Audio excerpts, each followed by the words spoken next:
আসসালামু আলাইকুম সবাইকে। পৃথিবীর সব দেশে মহাসড়ক যদি কাটাকাটি করে, খোঁড়াখুড়ি করে, তো আমার জানা মতে বিকল্প একটা রাস্তা সাইড দিয়ে বানায় নেয়। তারপরে সরকার ওই রাস্তাগুলা কাটে। আর আমাদের দেশে এটা উল্টা, কোনো বিকল্প রাস্তা নাই, কিছুই নাই।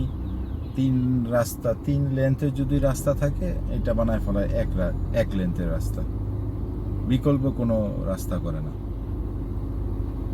জনগণের দুর্ভোগ হইতেছে না, জনগণ কষ্ট পাইতেছে, এটা দেখার বিষয় না। ওনাদের কাজ হইল। কাদের দায়িত্ব দেয় সরকার, সরকারই জানে যে এই কাজগুলা দেখার কে দায়িত্বে থাকে। ট্রাফিকের দায়িত্বে থাকে কে, আর রাস্তা খোঁড়াখুড়ি করলে সেটার দায়িত্বে থাকে কে। এখন রাস্তার খোঁড়াখুড়ির কারণে যদি ওই মন্ত্রণালয় যদি রাস্তায় ট্রাফিক সৃষ্টি করে, সেটা ট্রাফিক সৃষ্টি হয়, এটা কোন মন্ত্রণালয় দেখে এটা আমার জানা নাই। এটা কি আদৌ হয় কি না যে রাস্তা খোঁড়াখুড়ির কারণে ট্রাফিক বিঘ্ন করতেছে, ট্রাফিক হইতেছে, তো সেটার দায়িত্ব কে, আর খোঁড়াখুড়ির দায়িত্বে কে থাকে। বাহিরে এরকম হয় কিনা আমার জানা নেই।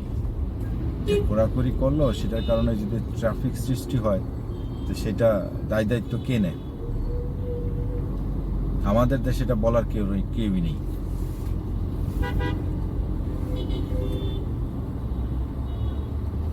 আল্লাহ জানে এই ট্রাফিক কবে দূর হইব। আজকে কয়েকটা দিন ধরে বাড্ডা বিশ্ব রোড, যেটা কুড়িল বিশ্ব রোড, এরকম জ্যাম লাগে, ঘন্টা পার হয়ে যায় শুধু এই সামান্য একটু রাস্তার জন্য।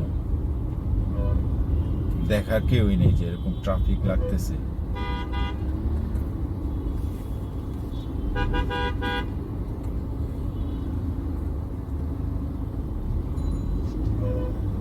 ধন্যবাদ সবাইকে আমার এই ভিডিওটি দেখার জন্য। যদি কোনো মন্ত্রণালয়, কোনো ঊর্ধ্বতন কর্তৃপক্ষ দেখে, তো আশা করি এটা খেয়াল করবেন।